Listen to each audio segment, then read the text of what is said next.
A ಚುನಾವಣೆಗೆ ಸಂಬಂಧಪಟ್ಟಂಗೆ ಈ ಹಿಂದೆ ಕಾಂಗ್ರೆಸ್ ಅವ್ರು ಮಾತಾಡ್ತಿದ್ದಾಗ ಜೆಡಿಎಸ್ ಅನ್ನೋದು ಉಳಿದಿಲ್ಲ. ಯಾಕಂದ್ರೆ ದೇವೇಗೌಡರು ಆರಂಭ ಮಾಡಿ ಜೆಡಿಎಸ್ ಅಲ್ಲಿ ಇವತ್ತು ಎಸ್ ಅಂದ್ರೆ ಸ್ಯಾಫ್ರನ್ ಆಗೋಗಿದೆ, ಬಿಜೆಪಿ ಆಗಿ ಕನ್ವರ್ಟ್ ಆಗೋಗಿದೆ ಅಂತ ಒಂದು ಹೇಳಿ.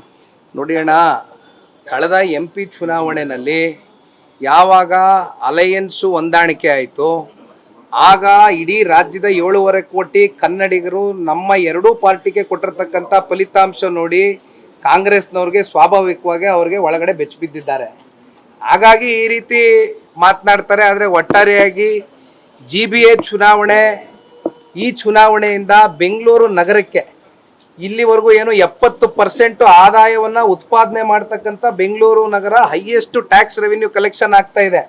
ಆದರೆ ಎಷ್ಟು ಇವತ್ತು ನೀವು ಬೆಂಗಳೂರು ನಗರಕ್ಕೆ ವಾಪಸ್ಸು ನಿಮಗೆ ಇಲ್ಲಿರ್ತಕ್ಕಂಥ ಸಿಟಿಸನ್ಸ್ ಇವತ್ತೇನು ಕೊಡುಗೆಯಾಗಿ ನಿಮಗೆ ಟ್ಯಾಕ್ಸ್ ರೆವಿನ್ಯೂ ಜನರೇಟ್ ಮಾಡ್ತಾ ಇದ್ದಾರೆ, ನೀವು ಎಷ್ಟು ಕೊಡ್ಲಿಕ್ಕಾಗಿದೆ ವಾಪಸ್ ಇನ್ ರಿಟರ್ನು? ಬೆಂಗಳೂರು ನಗರದಲ್ಲಿ ಏನು ಮಾಡಿದಿರಿ? ಕೊನೆಗೆ ಒಂದು ಗುಂಡಿ ಮುಚ್ಚಕ್ಕಾಗಿದೆಯಾ ಸರ್? 2 ತಿಂಗಳ ಹಿಂದೆ 2 ಇನ್ಸಿಡೆಂಟ್ಗಳು ನಡೆಯುತ್ತೆ. ಒಬ್ಳು 20 ವರ್ಷದ ಹೆಣ್ಮಗಳು, ಇನ್ನೊಂದು 26 ವರ್ಷದ ಹೆಣ್ಮಗಳು ಗಾಡೀಲಿ ಹೋಗ್ತಾ ಇರ್ತಾರೆ, ಗುಂಡಿ ಅವಾಯ್ಡ್ ಮಾಡಕ್ ಹೋಗ್ಬಿಟ್ಟು ಬೀಳ್ತಾರೆ, ಅವ್ರ ತಲೆ ಮೇಲೆ ಬಸ್ ಹರ್ಕೊಂಡು ಹೋಗ್ತದೆ. ನಾನು ಹೇಳ್ತಾ ಇರೋದು ಇನ್ಸಿಡೆಂಟ್ಗಳು. BBMPನೇ ಹೇಳಿದೆ ಸ್ವತಃ 15,000 ಪಾಟೋಲ್ಗಳಿದೆ ಅಂತ. ಆ 15,000 ಪಾಟೋಲ್ಗಳಲ್ಲಿ ಎಷ್ಟು ಪಾಟೋಲ್ಸ್ ಮುಚ್ಚಿದಿರಿ? ನೀವೇ ಟೈಮ್ ಫ್ರೇಮ್ ನೀವೇ ಗಡುವು ಹಾಕೊಂಡಿದ್ರಪ್ಪ. ಅಕ್ಟೋಬರ್ 31 ಒಳಗಡೆ ಅಲ್ವೇ ಉಪಮುಖ್ಯಮಂತ್ರಿಗಳು ಹೇಳಿದ್ರು, ಮುಖ್ಯಮಂತ್ರಿಗಳು ಹೇಳಿದ್ರು. ಗಡುವು ದಾಟೋಯ್ತಲ್ಲ, ಎಷ್ಟು ಪಾಟೋಲ್ಸ್ ಮುಚ್ಚಕ್ಕಾಗಿದೆ? ಈ ಗಡುವೆ ನೀವು ದಾಟೋದ ಮೇಲೆ ಇನ್ನು ಅದೆಂಥದ್ದು ಟನಲ್ ರೋಡ್ ಮಾಡ್ತೀನಿ ಅಂತೀರಾ. ಆ ಟನಲ್ ರೋಡ್ಗೆ ಎಷ್ಟು ಬೇಕು ಬಡ್ಜೆಟು? ಆ ಟನಲ್ ರೋಡಲ್ಲಿ ಓಡಾಡೋರು ಯಾರು? ಅವಾಗಲಿ ಆ ಟನಲ್ ರೋಡಲ್ಲಿ ಹೋಗಿ ಬರೋದಕ್ಕೆ ಎಷ್ಟು ಹಣಕಾಸು ಖರ್ಚಾಗ್ತದೆ? ಐ ಥಿಂಕ್ 640 ರೂಪೀಸ್ ಹೋಗಕ್ಕೆ ಬರಕ್ಕೆ.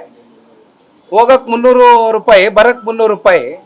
ಈ ಕೆಲಸ ಮಾಡ್ತಕ್ಕಂಥವ್ನು ಇವತ್ತು ಪ್ರತಿನಿತ್ಯ ಮನೆಯಿಂದ ಆಫೀಸ್ಗೆ ಹೋಗಿ ಆಫೀಸಿಂದ ಮನೆಗೆ ಬಂದರೆ ತಿಂಗಳಿಗೆ 20,000 ರೂಪಾಯಿ ಇವತ್ತು ಟನಲ್ ರೋಡ್ ಕಟ್ಬೇಕಾ ಅವನು? ಆಮೇಲೆ ಬರೀ ಕಾರ್ ಹೋಗಕ್ಕೆ ಎಂಕರೇಜ್ ಮಾಡ್ರಿ. ಸಾರ್ವಜನಿಕ ಸಾರಿಗೆಗಳಿಗೆ ಎಂಕರೇಜ್ ಮಾಡ್ರಿ, ಪಬ್ಲಿಕ್ ಟ್ರಾನ್ಸ್ಪೋರ್ಟ್ ಎಂಕರೇಜ್ ಮಾಡ್ರಿ. ಇನ್ನೊಂದ್ ಕಡೆ BMRCL ಕತೆ ಏನಾಗಿದೆ? ಮೆಟ್ರೋ ನೀವು ಏನ್ ಮಾಡಿದಿರಿ? ಎಷ್ಟು ಬೆಲೆ ಏರಿಕೆ ಮಾಡ್ಕೊಂಡಿದ್ದೀರಿ? ಪ್ರೈಸ್ ಹೈಕ್ಸ್ ಎಷ್ಟಾಗಿದೆ?